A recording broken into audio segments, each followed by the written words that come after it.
أعوذ بالله من الشيطان الرجيم بسم الله الرحمن الرحيم أشهد أن لا إله إلا الله وأشهد أن محمدا عبده ورسوله. I seek refuge from the evils of Satan, and I begin in the name of God Almighty, the most gracious, the most merciful. Dearest and most beloved divine brothers and sisters of Islam, brothers and sisters in the concourse of humanity and the fraternity of religions, I pray that may the peace, may the mercies and the blessings of God Almighty Subhanahu wa Ta'ala be with one and all. Welcome to this day's presentation of the teachings of Islam, striving to bring peace, harmony, knowledge and wisdom into your homes by your permission, by God's permission, and in the corners of the earth through the medium of electricity, television, radio and YouTube. Once again, welcome to this, the presentation of the teachings of Islam. My most dearest and beloved and divine brothers and sisters, today we take a bit of a change from the normal style of using the Holy Quran, teachings of the Holy Prophet. Sometimes, as you know, we use the Bhagavad Gita, the favorite translation of which is Mohandas Karamchand Gandhi, the late, which we use here, the Holy Bible, to bring universal peace and goodness. The electric mass teachings of Islam teaches, learns, educates from all the various holy books and various religions. This is the purpose, the function of the religion of Islam. Today, we digress somewhat from the normal course. We have had pundits here, we have had Christian evangelists here, we have had pastors and preachers, and we have had people from Brahma Kumaris here. We have had imams and saintly people of all religions here on the electric mass teachings of Islam. Today we have a very special person who will dilate with me on various topics of religion, humanity, decency, good behavior, and who will also teach us in the next few sessions of the electric mass teachings of Islam, as I feel inspired to use his wisdom and knowledge to educate the world, or Guyana, wherever we possibly can, to the best that we can. So we will start with maybe some general discussion and then go to the topic at hand. Now I give you a biodata of the gentleman Ram Prakash Singhal. He is here with me. I would like to welcome him to the electric mass teachings of Islam. Thank you. Brother Ram Prakash Singhal is a professional civil engineer who works as a director of engineer but with a consulting firm in New York. He was born in India but moved to the United States in 1977. Brother Ram has been practicing Raj Yoga meditation for the last 40 years and applies it in his professional and personal life. He believes that spirituality is dynamic and a higher form of science that can be integrated in our day-to-day life. Its practical use helps in dealing with adverse situations and circumstances and fosters harmonious relations in professional and personal life. Ram Bhai, and those of you who don't know, means brother. Brother Ram was on the 64th floor When tragedy struck during September 11, 2001, we call it 9/11, at the World Trade Center, New York, and came out of the building just 5 minutes before it collapsed. He overcame his physical problems and helped many people in this time of crisis. He had a unique, positive experience because he was trying to help others. He himself did not experience fear, anger, or helplessness. He today travels around the world sharing his personal experience.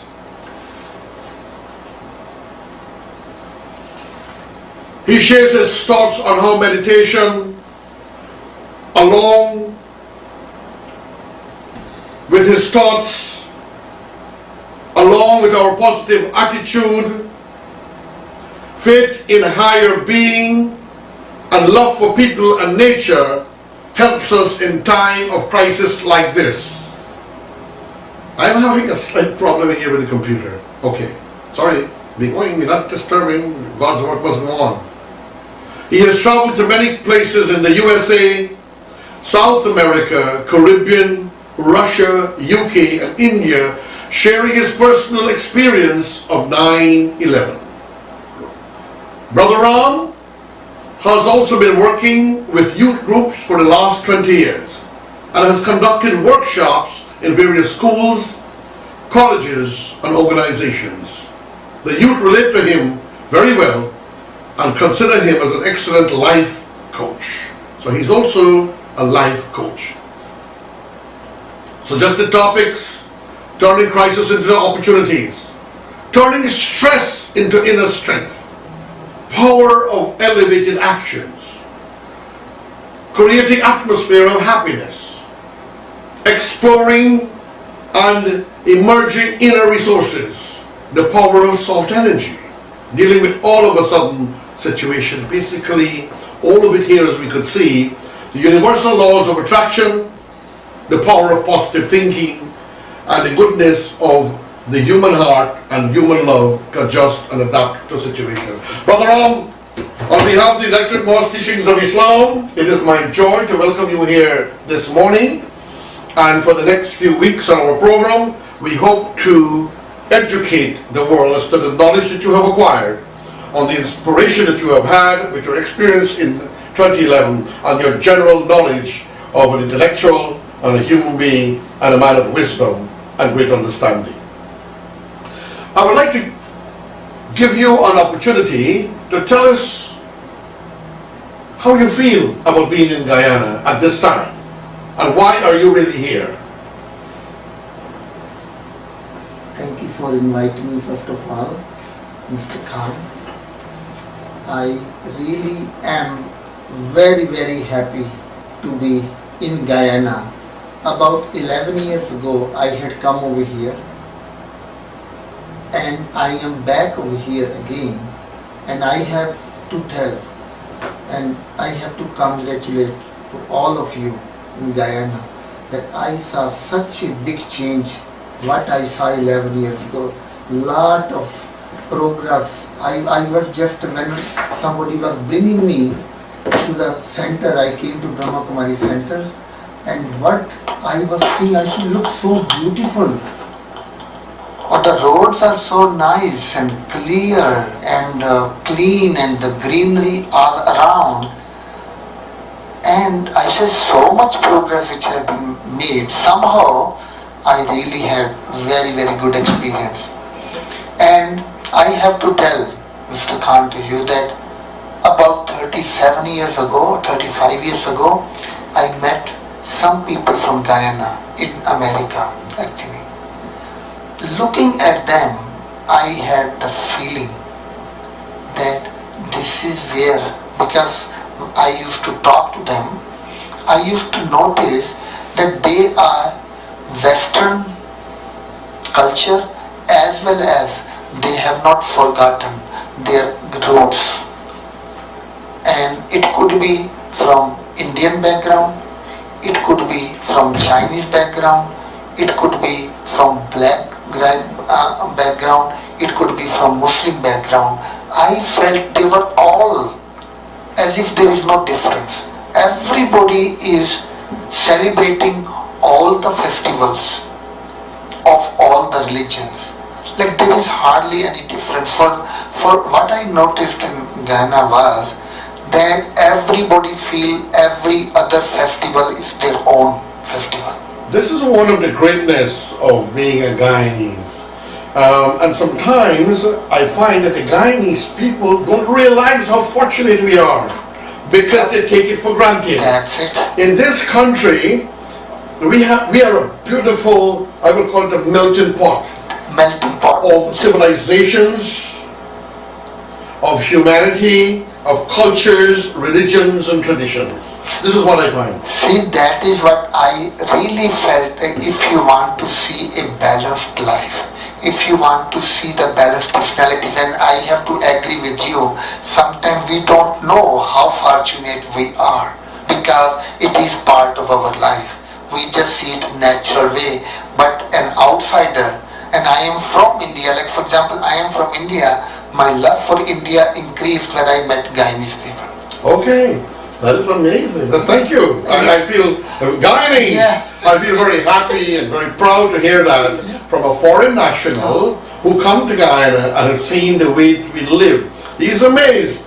He comes into our home, into our offices, into the stores, the businesses, the schools, and he look around and he see that mixture, that blending of humanity that is so very difficult and rare to find. Let us, the people of our country, celebrate what I will term to the festival of colors of the humanity that we have in this country. You know, some time ago, my brother, a lady came from the same organization like you, and I must let you know he is visiting at the courtesies and through the Brahma Kumaris, which is a world spiritual organization, as you know, headquartered in Guyana, in Main Street, Georgetown, in High Street, Georgetown, opposite the Demerara Distillers building. Very famous organization that work to educate and develop people as to techniques of spirituality, to touch the inner core of their humanity, their spirituality, and to unite religions, to teach power of positive thinking, stress management, anger management. Is one of those of you who have any of this or need to get the knowledge of meditation, please visit the Brahma Kumari Center in High Street, Georgetown. If some of you cannot get there, you don't know how to get there, make contact with yours truly at 226-7541, and we will try to help you to get there or to advise you how you can make the benefit. Now, the Brahma Kumaris is the organization with which he is associated, this gentleman is associated. And he's moving around the world, so he has a lot of knowledge, a lot of wisdom about humanity, and he cherishes what we have. I wanted to tell you about this woman, this lady who came from another country, Brahma Kumari lady.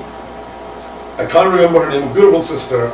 And she was amazed when she went into the market, the variety of vegetables and fruits that we produce in Guyana. She was shocked. Then she was shocked that she could walk in the streets, unlike some countries where bandits and criminals, and we have some of that here, and terrorists are running and killing and hurting people. And she was also amazed that we're walking in our streets and we're not congested with too much of people to feel a kind of an inconvenience. She said that we are very fortunate to be living in a country like Guyana. And so I call upon the people of Guyana, this time when the election is in the air, at the time when politicians tend to create trauma and turmoil and even work the race card. Let the people of this country, please do not allow yourself to get excited. Live your life, vote for who you want, vote for issues, and let's protect, save our country and build a great national sovereignty of humanity and peace. Any more comments from you on that? See, one thing I have to say, that I know Guyanese people for many, many years. They are so creative. They are resourceful. They will repair anything. They will make something out of nothing. Like I have to tell you, last night my badge, this badge, it got broke. I said, oh my gosh, what am I going to do now? How I can go without badge anywhere? And I gave somebody over here at the center. It's a no big problem. We fix it and put it back on it. Now it's a small thing, but what it shows is that they just don't think any problem is a problem. They just look for the solution. Sometimes our people don't realize the level of the instrumentalities and the blessings that we have in this country. And sometimes they tend to forget that. For example, as you heard, that I am the maker of rickshaws in Guyana. Rickshaws are the three-wheeler, as you all know, from the RKS EcoStar Motors. And when we got it all in parts, it was a very great difficulty for us to put it together. And in a couple of weeks we managed to get it together and were able to build them. And the people in China who supply us most of the parts were shocked that within such a short period of time we could have mastered the art.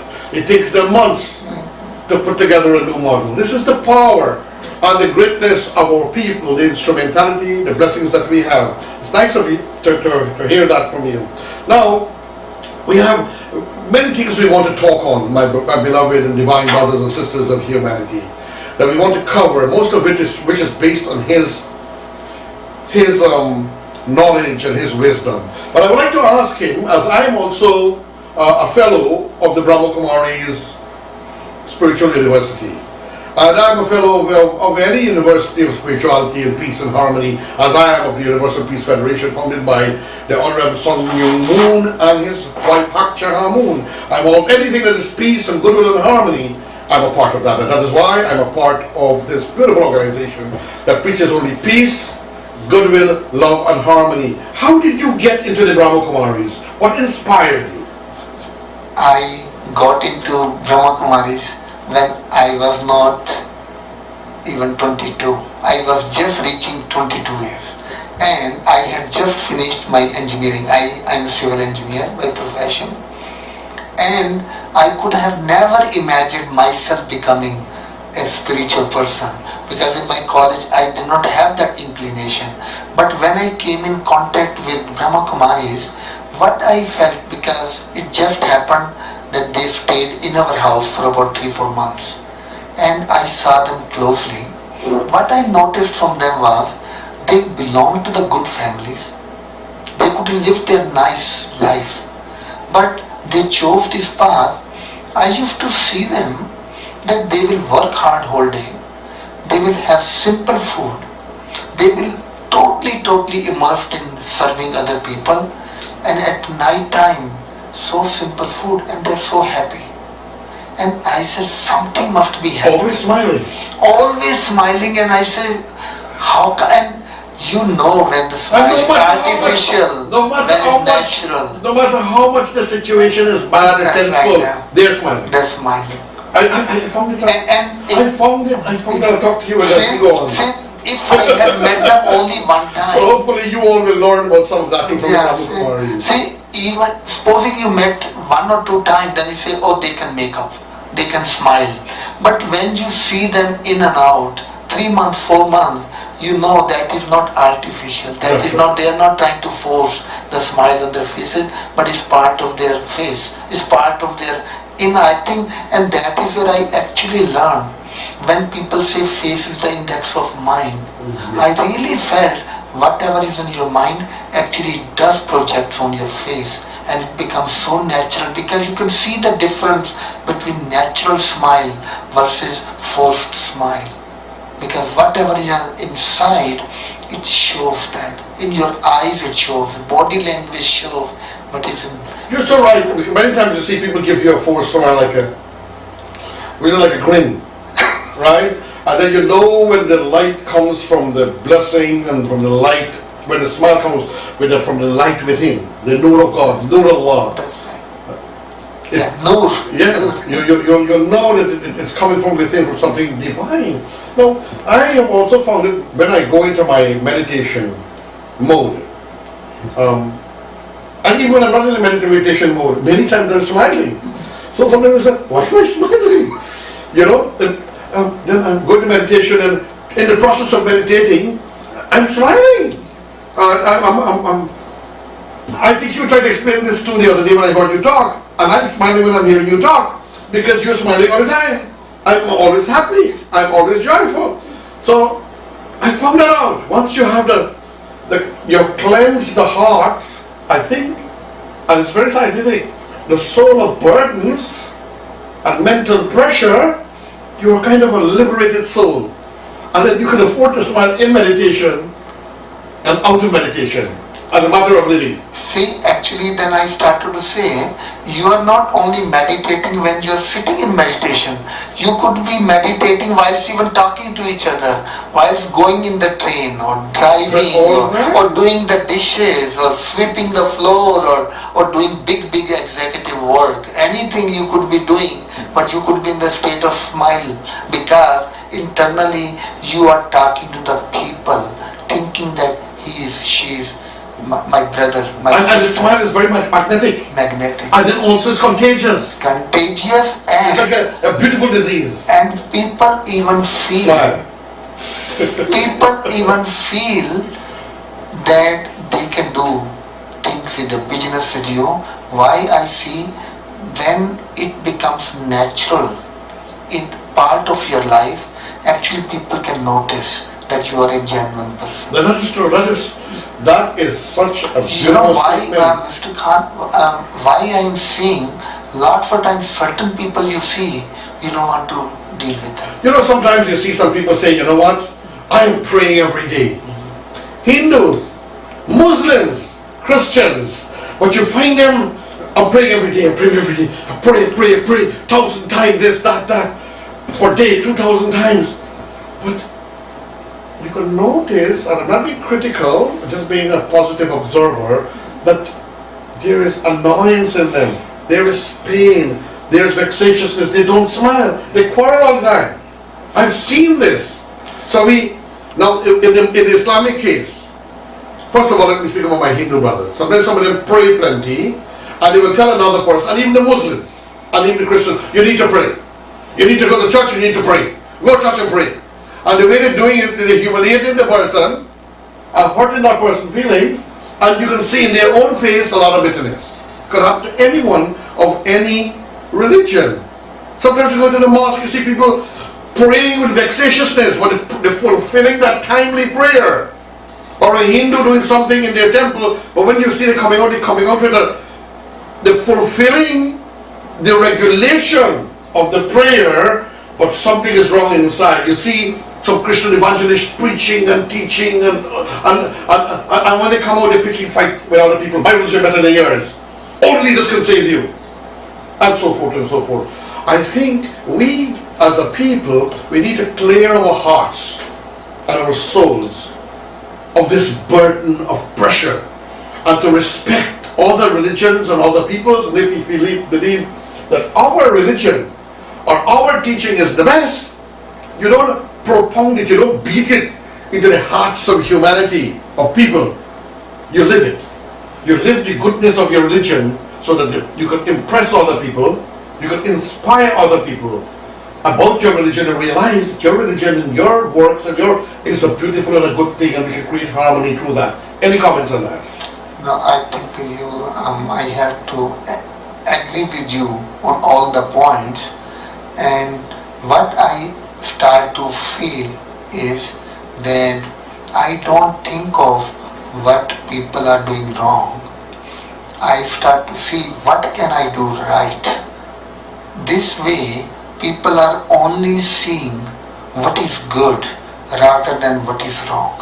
Somehow I have found that as you were mentioning that we were learning positive thinking, and I really noticed one time I experimented with myself. I stood in front of the mirror and I started to think positive, good about somebody, nature, or my situation. I noticed I was smiling when I was thinking positive.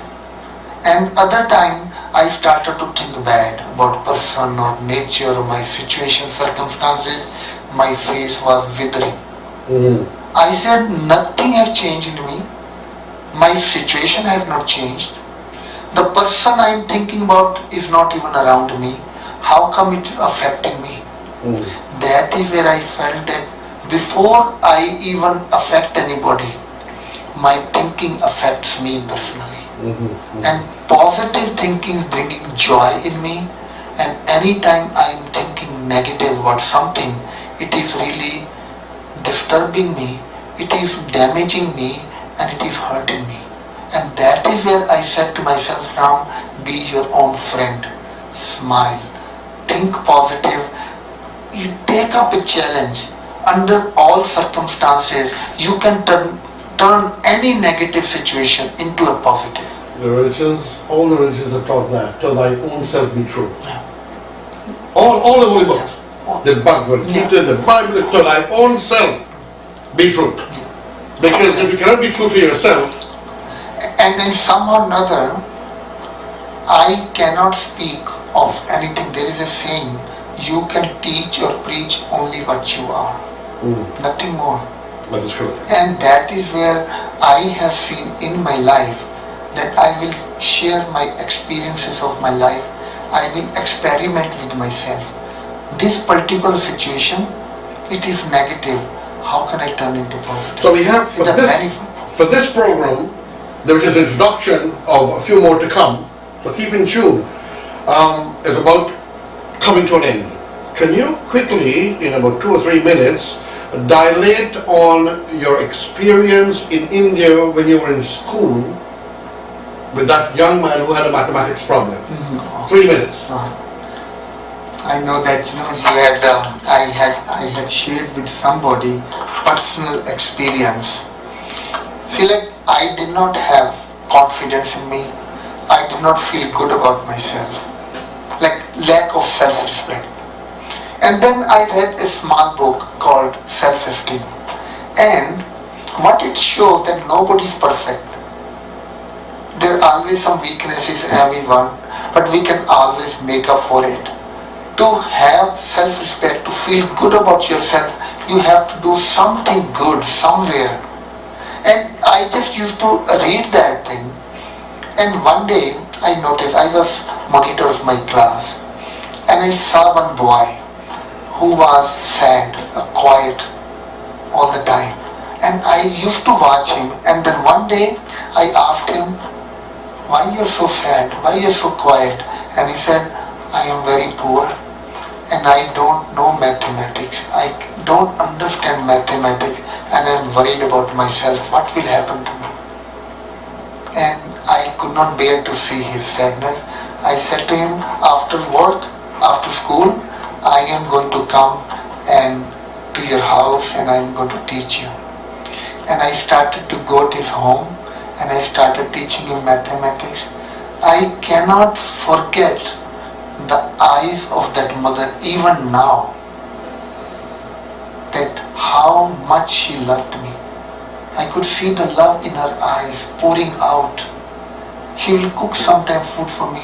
She will say, people don't even come near the poor people, and you are coming to my home and you are teaching my boy mathematics.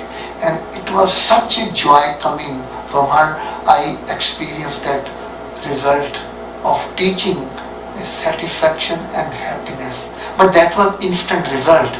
But how the physical component of that goodness really I experienced. I was in pre-engineering, I was working, and I just got into the sickness, typhoid, and it got spoiled. I was in the bed for about 3 months, and what I did was, I said I'm going to lose my ear, but then I had this feeling by teaching the mathematics, I had kept on becoming better and better mathematics, and I really started to work on mathematics. I got so many good grades, so much, that it compensated, because I could not spend a lot of time, and it compensated for physics, chemistry. I got such a good grade, I got admission in engineering college. Engineer. I gave that engineering, becoming an engineer, I can give credit to that boy. Teaching that boy, see, and the love from the mother.